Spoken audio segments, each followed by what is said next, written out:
Sempre sentia que quando fizesse, depois dos meus 16 anos, ia acontecer alguma coisa na minha vida. Eu sempre tive essa sensação que ia acontecer alguma coisa muito, assim, diferente. Eu lembro que teve um dia que eu tava num culto, inclusive nessa igreja que nós éramos, a Pentecostal Ungida, né? E aí veio uma irmã, eu passei pra ir no banheiro, depois eu voltei, sentei, no final do culto, essa irmã, inclusive, que nem era da nossa igreja, ela era visitante. Ela me parou e falou assim: irmã, quando você passou por mim pra ir no banheiro, eu senti de falar uma coisa pra você. Deus me mandou dizer pra você que vai acontecer um rebuliço muito grande na sua vida.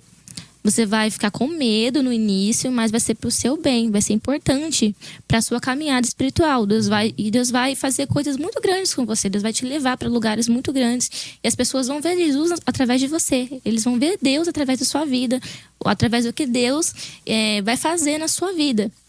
Ele vai mostrar pra muitas pessoas que Ele é com você. E não tenha medo, vai ser um rebuliço muito grande, mas não tenha medo. E eu lembro que eu fiquei assim, eita, sabe? Porque eu tinha essa sensação, sabe? Eu tinha uns 15 anos até. Não, eu tinha 15 anos, eu tinha 14. Porque com 15 a gente já tava quase pra vir pra cá, pra avivamento. E aí, eu lembro que eu fiquei, ok, tá bom, vamos esperar o que vai acontecer. E foi dito e feito, assim, passou pouco tempo, meu pai tinha uma casa de recuperação para dependentes químicos. E aí, meu pai tava muito, assim, sobrecarregado com a casa. E ele quis ficar só nessa parte, né? Sim. E aí, ele passou a igreja. E aí, nós acabamos que, pouco tempo depois, nós saímos desse ministério e viemos pro avivamento bíblico. Então, entendi. Só isso foi assim, virou de ponta cabeça, sabe? Então... Eu tava acostumada a ser, tipo assim, fazia tudo ali na igreja, filha do pastor, numa igreja pequena. E nós viemos pra cá pro avivamento, totalmente diferente, uma igreja com uma liturgia diferente. Então, foi tudo muito novo pra nós, né? Seu pai, então, ele saiu do ministério, da igreja, pra trabalhar nessa... Isso, pra focar na casa de recuperação. Era dele essa casa de recuperação? Era dele. Era? Isso. Nossa, Mili, que legal. Então, tipo assim, vinha vários tipos de pessoas precisando de ajuda. Sim, era bem puxado. Era bem... Caramba. Nós, graças a Deus, nós tivemos muitos testemunhos de pessoas que foram recuperadas. Graças legal. A Deus, né? Meu pai... Foi uma época muito difícil da nossa vida, da nossa família. Porque meu pai e minha mãe tiveram que abdicar de muita coisa, né? Eles moravam lá. Eles passaram a morar... lá onde era, né, a chácara. E eu fiquei na cidade com meu irmão, com os meus irmãos, né? Sim. E porque eu já era mais velha, né? Então a gente já se virava sozinho já. Entendi. Então, assim, mas foi uma época bem difícil da nossa vida no sentido de abrir mão de muita coisa, né? Do tempo em família, até financeiramente mesmo. Aí meu pai durou uns 5 anos essa casa de recuperação. Depois, posteriormente, meu pai veio a fechar, né? Passou para outra pessoa, né? Passou para outra pessoa. E aí nós já estávamos aqui no avivamento bíblico nessa época, né?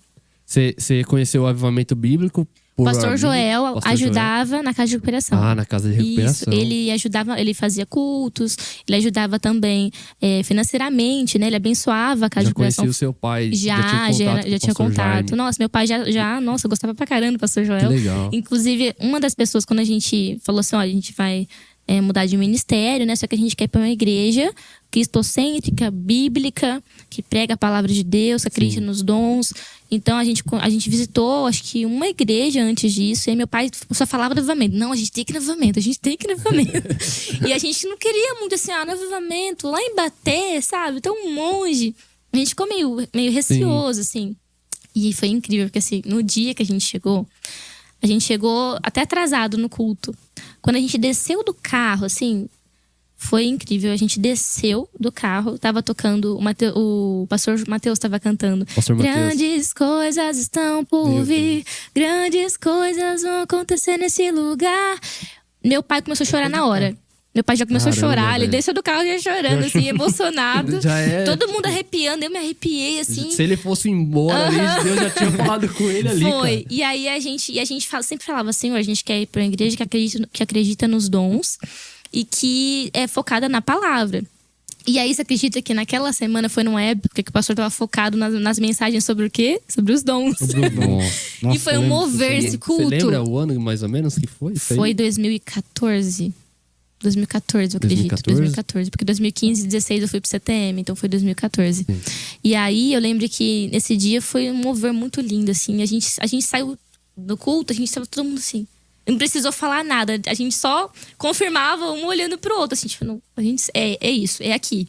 É aqui o local, tudo, a palavra toda. O pastor sempre falava, durante a ministração, o pastor falava. Porque aqui nós acreditamos, nós queremos os novos dons. Nós queremos os dons do Espírito Santo. E falava. Falou, parece que ouviu a conversa de vocês, tudo né? Que a gente tinha falado em casa, que a gente queria, que a gente buscava no ministério, o pastor Joel confirmou na palavra, falando tudinho. Parecia que ele estava ouvindo o que a gente tinha falado, assim. E a gente soube que era aqui. Sim. Que era aqui que Deus queria que nós servíssemos, né? Então, a partir desse dia, a gente ficou aqui no Avivamento. E foi assim, a partir daí que tudo começou. Entendi.